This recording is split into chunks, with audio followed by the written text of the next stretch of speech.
This is take 3. I had already uploaded take 2 of this video, but I realized post-releasing it that I made a most egregious boo-boo. I said that in an episode of Supernatural, there was an episode called Groundhog Day. This was incorrect. The episode was actually called Mystery Spot, and I believed it was in either Season 4 or Season 5 of the Supernatural show, when it was not. It was the 3rd season of Supernatural. I also believed that in the episode it was Sam who ended up dying multiple times, and then Dean would be the one waking up at the beginning of the next Groundhog Day effect. This was incorrect. It was actually Dean who died over and over and over and over again, and it was Sam who remembered everything of what happened that previous day before Dean died. And it was fated in this world reality that Sam and Dean found themselves in, that Dean would be dying. Either he would get run over by a car, he would be mauled by an angry ice cream man, a piano would fall on him. It didn't matter how outrageous the death was. The idea was that Dean was going to die, and there was nothing Sam would be able to do about it. The episode involved a person called Loki, played by Richard Speight. Sounds like a dog. Speight. Sounds like a dog. Richard Speight Jr., who ends up being revealed to be Gabriel, the youngest of the 4 archangels in the Supernatural universe. He tried to teach Sam a lesson, to say that there's nothing you can do to save your brother, just leave it alone, he's gonna die, it's fine.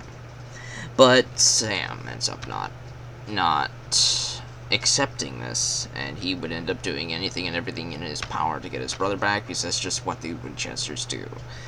But I completely got the idea mixed up. I thought it was Dean who was trying to save his Sam, but it was actually Sam trying to save Dean, and it happened in Season 3. I got completely mixed up there.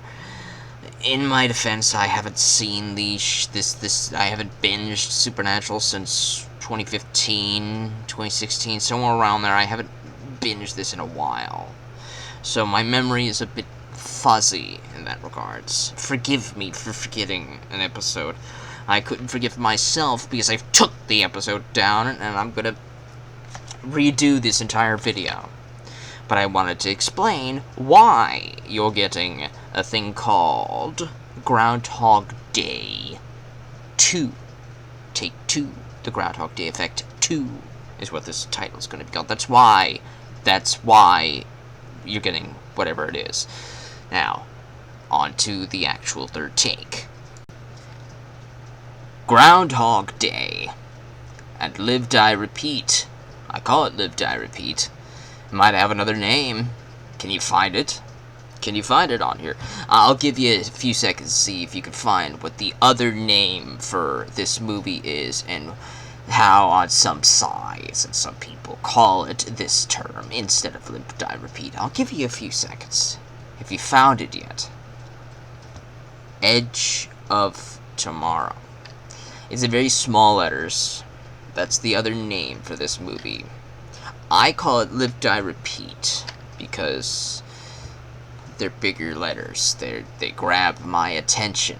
And when they grab your attention, that's just what you focus on, because it's grabbed your attention. The only reason this is shown next to Groundhog Day here, and why I talked about this as well, is because the title is called The Groundhog Day Effect. It's not called Groundhog Day. It's the Groundhog Day Effect. I have two examples of the Groundhog Day effect, and then Groundhog Day here. But there are other examples of the Groundhog Day effect in media found elsewhere that I just don't happen to have on hand. There's a horror film in regards to the Groundhog Day effect. I can't remember the title, but you'll probably be able to find it if you looked it up. A horror Groundhog Day movie where a person is killed by a spooky little monster, and then he wakes up only to be killed again in some other way by the spooky little monster. It's a little time loop where the guy just keeps getting killed by the spooky little monster in a nightmarish time loop of Groundhog Day proportions. I couldn't tell you the name of the film. I have not seen it. I've just seen it on shelves at stores and stuff. But there's an example of Groundhog Day. And if you watched my edit at the start of this video, you'll have seen this little gem here. The reason why you're seeing this here now, instead of like when now is because I did a previous take of this, blah blah blah blah blah, who cares, you know, at the start of the video. But this is another example. It's got the mystery spot episode in it, season 3. If you've seen the start of this video, you know what I'm talking about here. So I'm not going to go through it here. I'm still a little bit nettled about mixing this up. So I'm not going to be talking about this too much. You've got all you're going to get out of this for the start of this video. We're going to be talking primarily about these two. We're going to start with Live, Die, Repeat. Live, Die, Repeat's Groundhog Day effect involves Tom Cruise's character. The film is basically about aliens attacking. Aliens attacking in the Call of Duty Advanced Warfare universe. At least, that's what I call it. That's the Advanced Warfare exosuit.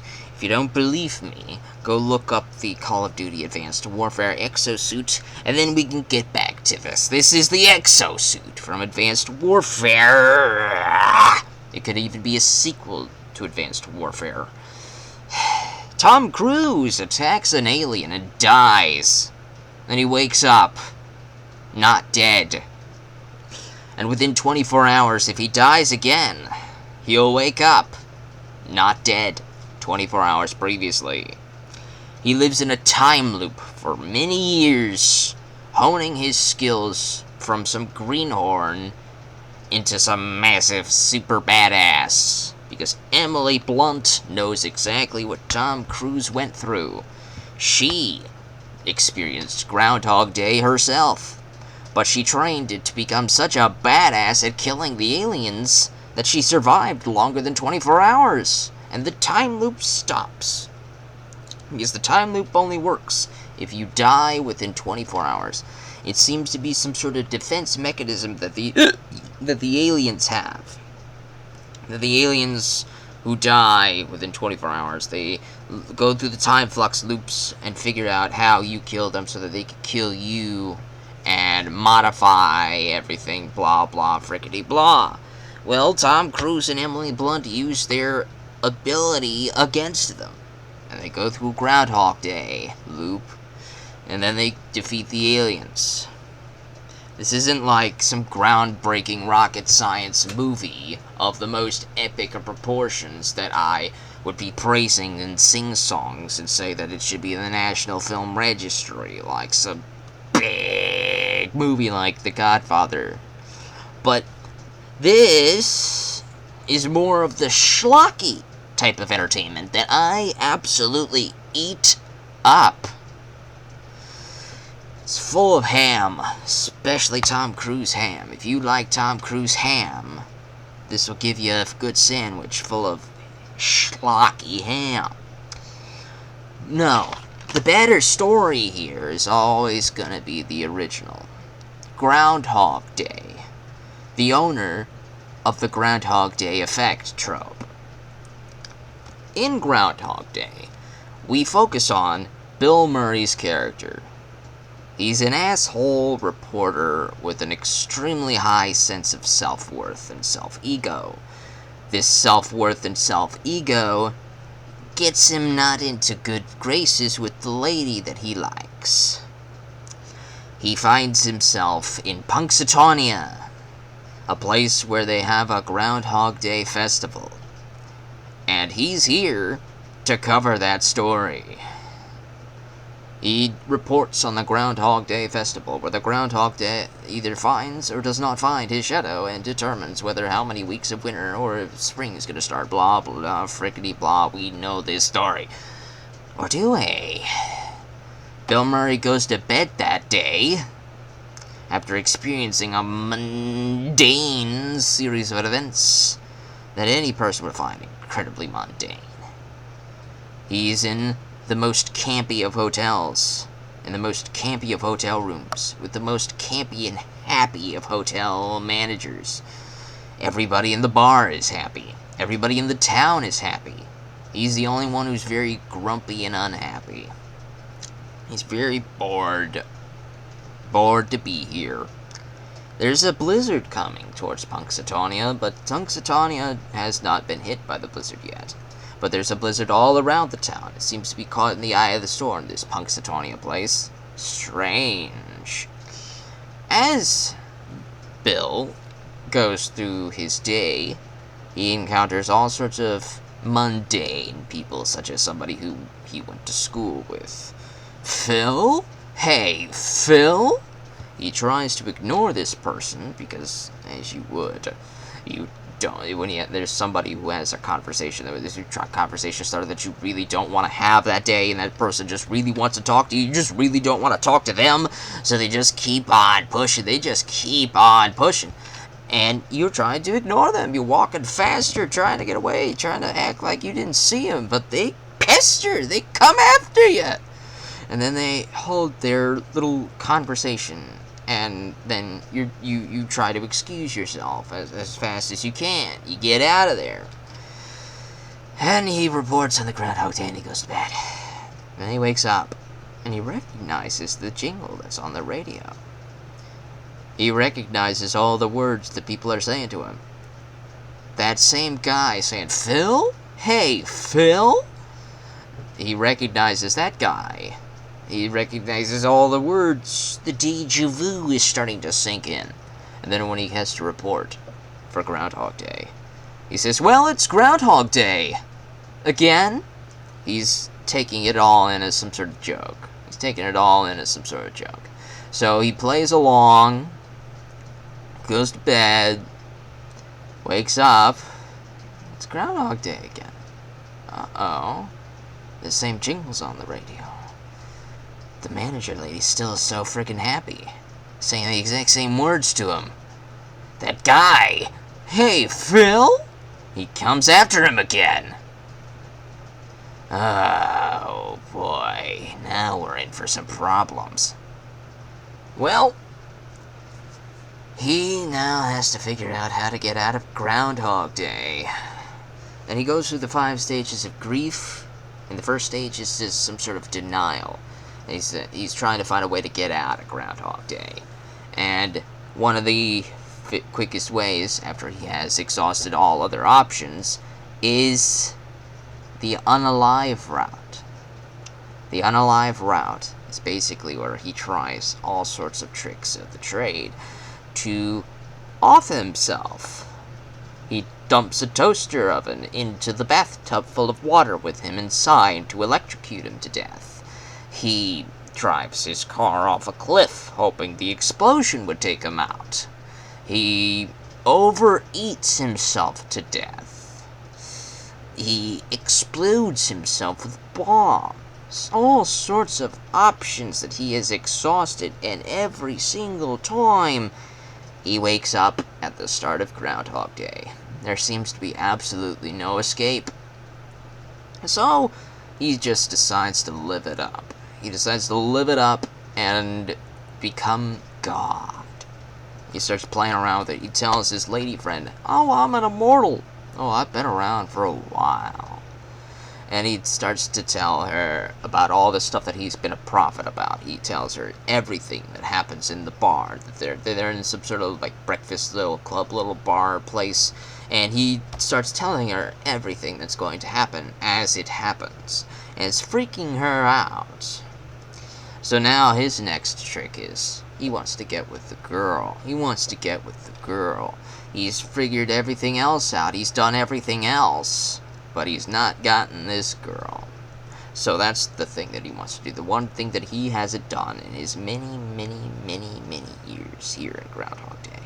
Because in an off-screen interview, I believe one of either the director or the writer, somebody said that Bill has spent at least 10,000 years in Groundhog Day.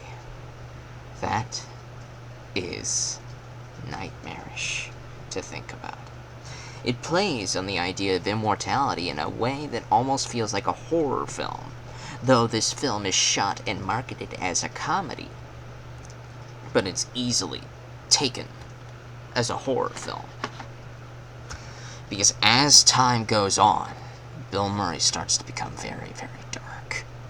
He starts to not be as quippical. He starts to not be as jokeable. He's very quiet. Every day is dark. Every day is cold. Punxsutawney is an eye in the middle of a massive blizzard that he cannot get out of. He cannot escape Punxsutawney. He has to spend an eternity in Punxsutawney, repeating Groundhog Day for eternity! Or so he thinks. Because he's gonna get out. And he's gonna get out thinking that the way he can get out of here is by rectifying a long ago problem that he made with the girl that he likes. So he's gonna try to get with the girl. But I don't know if he's being genuine with her. I don't know. Because an example of why I think he's not being genuine with her is that in this breakfast bar, when they're talking after he spent thousands of years here, whatever, he's trying to impress her, but he says something wrong. She doesn't like the words that he says on one of their dates, in the whatever.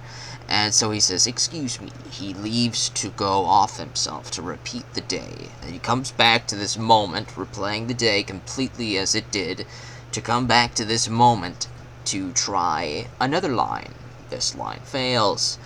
And then we keep repeating the day until he says the right thing that she likes. And he starts learning about all of her likes. He learns about a language that she likes, so he spends many Groundhog Days learning the language until he is completely fluent in it. He's read every book in Punxsutawney. He's watched every movie in Punxsutawney. He's listened to every song in Punxsutawney. He's become a master at ice sculpting because she likes ice sculptures. He's become a master at ice skating because she likes ice skating. He's become a master at the piano because she likes piano. He has basically molded himself into being a person that she can idealize and like. Because reasons? Because he wants to get with the girl? Is that why he's making all of these changes and all that stuff? Well, I guess all he has is time, really. He's got an eternity. He's already lived for himself. He's already done absolutely everything. He's now being like this prophet who saves lives and who helps people. And he becomes a saint, so to speak. Because he's lived for himself plenty of time. And now he's still as empty and unhappy now that he's done all the things that he's wanted to do. Well, as much as you could do in Punxsutawney. So, he woos the girl. And at the end of wooing the girl, at the end of the day, after they sleep together at night, he wakes up the following morning. He sees that she's sleeping next to him. Groundhog Day has passed. And he couldn't be happier. It's like the Scrooge story in The Christmas Carol, where he got visited by the three ghosts. Bill Murray is a new man. After having spent 10,000 years in Punxsutawney, repeating Groundhog Day, he has finally changed his ways and become a new person. A person that he hopes this lady can love. Because that's how he got out of Groundhog Day. He changed something about himself. to artificially woo a girl in his desperation to get out of Groundhog Day. And that's my interpretation. I'd say he's still just as selfish as before, because he acted selfishly to get out of Groundhog Day to get with the girl. But hey, it's still being a nice guy. He changed bad things about himself to good things about himself to get out of Groundhog Day. Whatever. There are many interpretations of the Groundhog Day effect. There are many interpretations that are good, many that are bad, and many that are in the middle. They say that he's in some sort of limbo, that he's in some sort of hell, and that the sleeping with her is significant of a rebirth, so to speak, and that the next day he has been born again.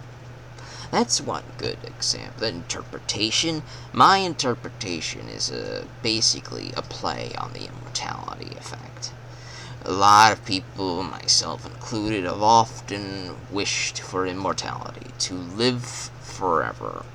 If you lived forever and had all the time in the world to do absolutely everything that you wanted, you would eventually run out of things that you want to do, because there's nothing left to do. Now, this argument is kind of flawed, because you're repeating the same day every day infinitely for a form of immortality, rather than being immortal, living all the way to the end of time. Because as every day passes, new things happen that you could experience. And that could be something that keeps you going. Well, in this, you're just living up to Groundhog Day. Everything from Groundhog Day prior is still there. So, Bill Murray can watch all the 80s movies, he can watch all the 70s movies, the 60s movies, the 50s crime noirs, the 40s monster horror flicks, the 30s Wolfman, the 20s Dracula. He can watch all of those, but he'll never escape the 90s. This was made in 1993. He won't escape the 90s. He'll never go into the 2000s. You'll never see the Matrix, the Star Wars prequels, the Star Wars suits. Some might argue that might be a good thing, though. Well, he'll never see any of that, because he's trapped in the present day of Groundhog Day. He'll never see the future. And that form of immortality is a kind of hell in and of itself, so the limbo works. He's trapped at the Groundhog Day in an immortality prison, repeating the same day every day because of reasons. We still don't know why wooing the girl and sleeping with her helped him escape Groundhog Day. We still don't know why he started the Groundhog Day to begin with. He begins to think that it's the groundhog itself that has trapped him in this prison, so he kidnaps the groundhog to go kill himself with the groundhog to hopefully escape the Groundhog Day. And that didn't work.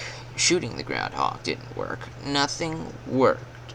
He was stuck here until he slept with the girl. That's it.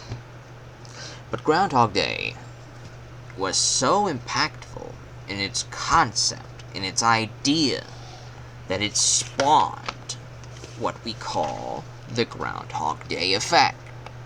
Many ideas. Groundhog Day, but it's Call of Duty Advanced Warfare. Groundhog Day, but it's supernatural.